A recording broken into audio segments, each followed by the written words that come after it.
د شپې داستان.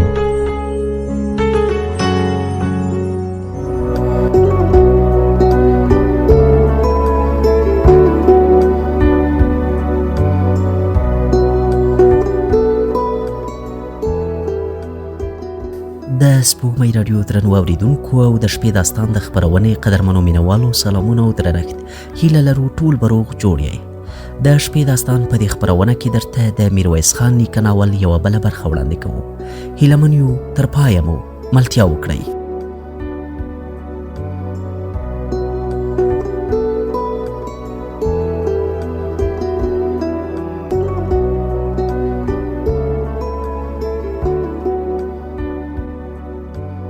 میرویس خان لاس په دعا اوچت کړل. شونډې خوځېدې خو غږ یې تر خوله نه راووت. د سترګو یې د اوښکو غبرګ څاڅکي په مخ راغلل. په شناوۍ ږیره کې ورک شول. میرویس خان د ځوان عظمالدین په یادونو کې له چاپېریال نه ډېر لرې لاړ. د یحیی خان لږ بیرته یو بل قبر ته پام شو چې یوه میرمن ماشوم په غېږ کې ورسره ناسته وه. په ټیټ غږ یې وویل: حاجي لالا هلته ګوره. خان څک شو او د یحیی خان د لاس د اشارې لور ته یې وکتل. ویې پوښتل: دا څوک ده؟ د چا قبر ته ناسته ده؟ لالا صادق جان دې یادېږي؟ ښه مې یادېږي، دا د هغه خبر دی.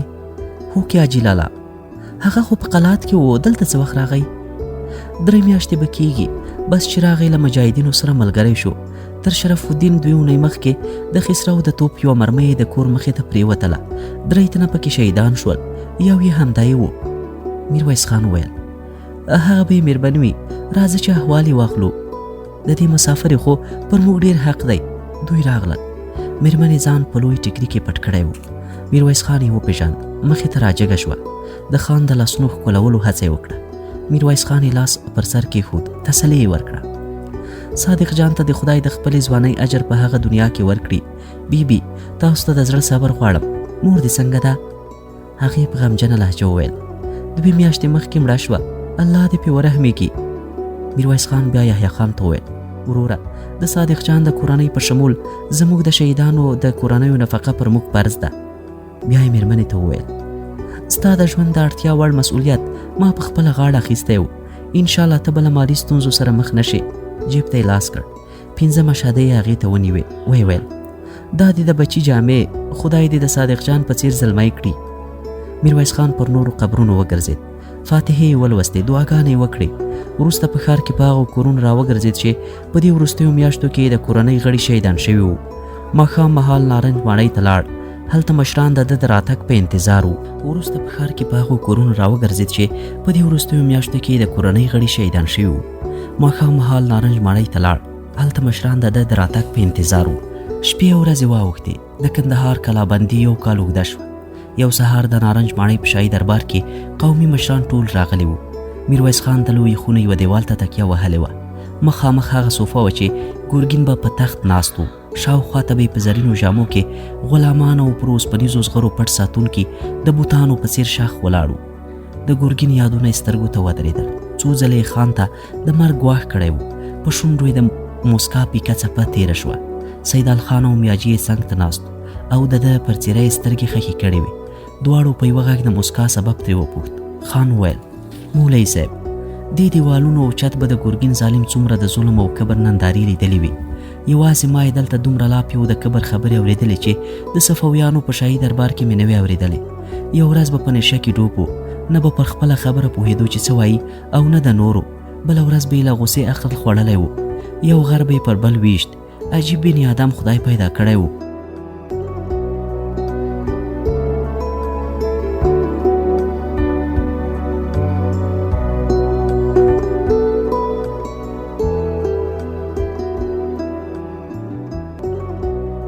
میاجي وویل: بني آدم نه ځناور. د الله تعالی ارشاد دی چې بې لارې انسانان تر ځناورو هم بد دي.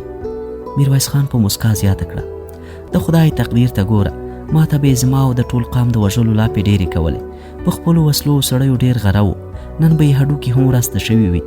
بیا یو ځل پر ټولو نظر راتېر کړ. ویې ویل: زما مبارزو ملګرو او غازیانو، نن در سره یوه مهمه خبره شریکوم. نو له دښمني سره د حساب کولو وخت را رسېدلی دی. خسرو خان د کندهار د نیولو او د ګورګین د کسات په نیت راغلی و. ان شاء الله چې په خپله به هم سر خوري او دا به د صفوي ټولواکۍ وروستی یرغل وي.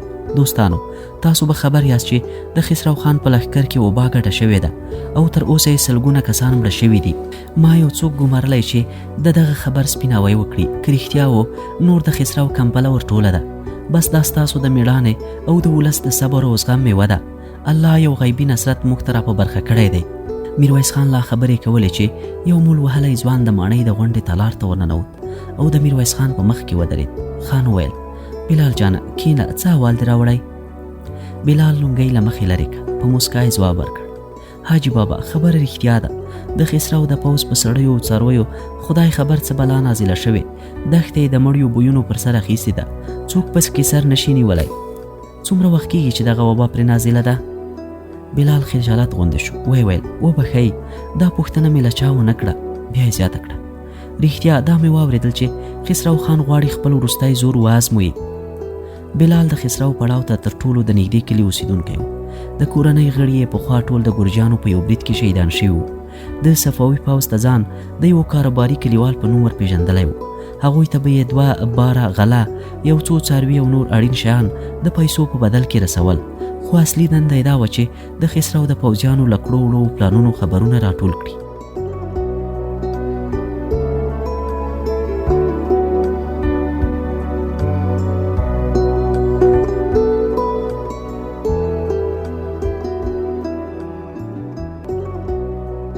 میرویس خان ورته وویل بلال جانه تر اوسه څوک در باندې بدګمانه شوي نه دي؟ هغه په مسکا ځواب ورکړ مشره خدای مې پرده کوي. یو ورځ مې له یوه ایراني انډیوال سره د دوی په پړاو کې قدم واهه. یو پوځي ډېر په ځیر راته کتل. بیا یې راته وویل چې څېره دې راته اشنا ښکاري. زه چې ورته ځیر شوم د دروازې له پخوانیو پهردارانو څخه راته ښکاره شو. ما ورته وویل کیدای شي چېرته دې لیدلی وم. زه کاروباري سړی یم، دا مې کار دی. خو هغه شکمن و. ما داسې ګڼله چې نور دا کار رانه پاتې دی. خو د خدای کړه و څو ورځې وروسته په یوه شخوان کې تر 80 تنو زیات ګورجان ووژل شول. یو پکې همدغه پوځي و. بیا یې په شونډو خوږه مسکا وغوړېده. زیاته یې کړه مشره بس خدای مې مسترندوی دی، یوه لاره راته پرانیزي. میرویس خان په مسکا وویل بېشکه چې الله تعالی تر ټولو لوی چارهساز دی. بیا یې نورو مشرانو ته مخ ور واړو او زیاته یې کړه که خدای کول نور دښمن په خپله کلا بند شوی دی. د تېښتې لاره پرې تړل شوې ده.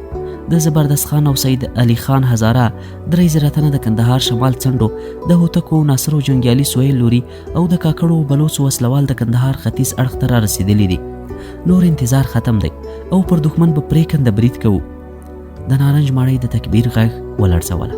د میاجي له سترګو اوښکې روانې وې. ویل خدایه هغه ورځ راوویلې چې زموږ مظلوم ولس د ارامۍ ساه واخلي او پر یرغلګرو او اردریانو یې خاورې اوښتې وي.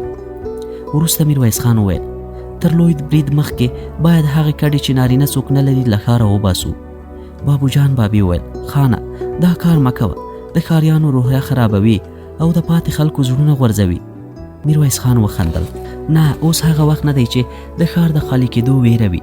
دې ته اړتیا ده چې بې سرپرسته کورنۍ نور زیان ونه ویني. که نورې کډې ووځي هم باک نه لري. انشاءالله اوس ولس د دښمن مخې ته ولاړ دی. بیا یې زیاته کړه سیدال خان، بادر خان، داود خان هوتک، مولوي صاحب بیاجي او بابو جان بابي به خپل ځوانان چمتو کوي. له څو اړخونو به پر یوه وخت په دښمن غورځي کوو. دویم سهار میرویس خان غوښتل چې د بادر خان او بابو جان بابي تر قماندې لاندې جنګیالي له کلا ووځي او له 2 لوریو پر دښمن برید وکړي. دوی لا په مشورو بوخت و چې د سیدال خان ناصري 2 تنه نارنج ماڼۍ ته ورننوتل.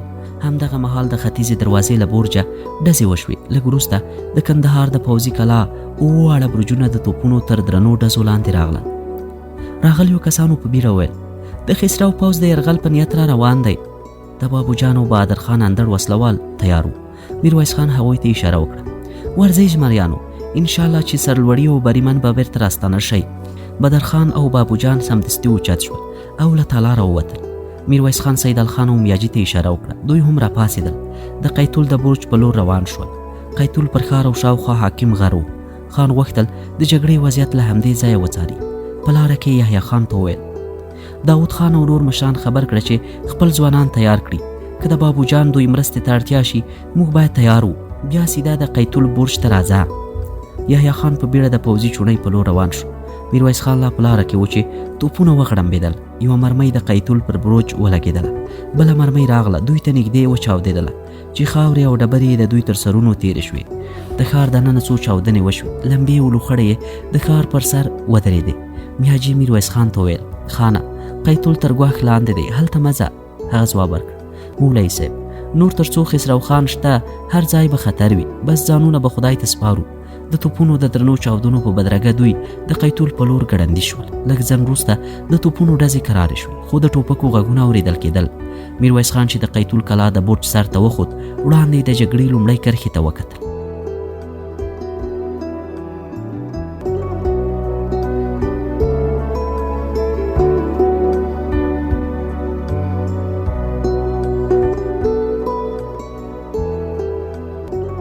د دښمن په پړاو کې تور دودونه اوچتېدل. د جګړې لومړۍ کرښه نوره تشه شوې وه. داسې ښکارېدل چې دښمن تښتېدلی دی. له لارې دوی د تکبیر غږونه اورېدل. خان په مسکا میاجي ته وویل: مولوي صاحب، مبارک دې شه. د خسرو په پړاو کې لوخړې اوچتې دي. د ځوانانو د تکبیر نارې ښیي چې دښمن نور د ټینګې نه دی.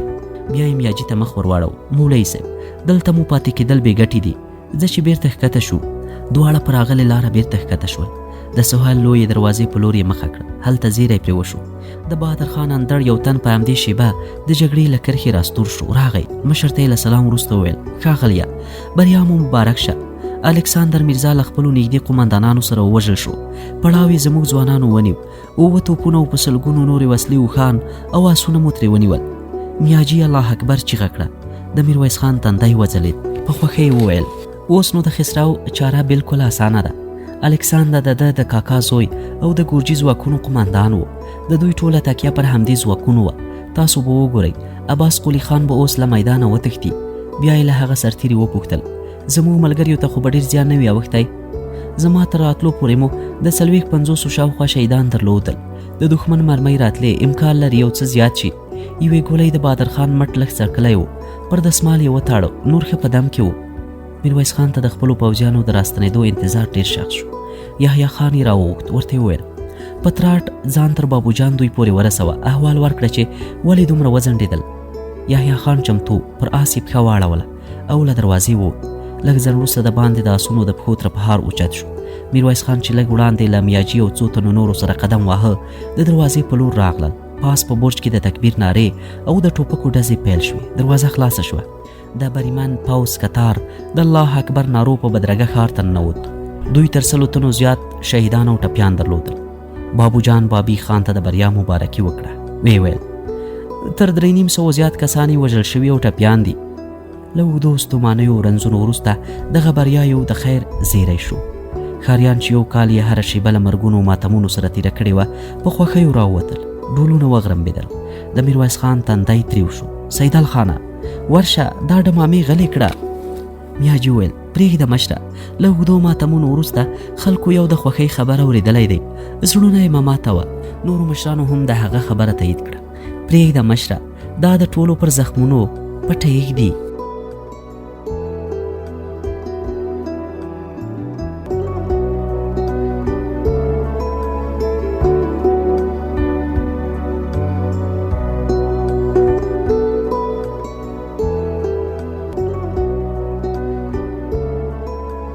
د سپوږمۍ راډیو درنو اورېدونکو او د شپې داستان د خپرونې قدرمنو مینوالو، د میرویس خان نیکه ناول دا برخه مو هم دومره وه.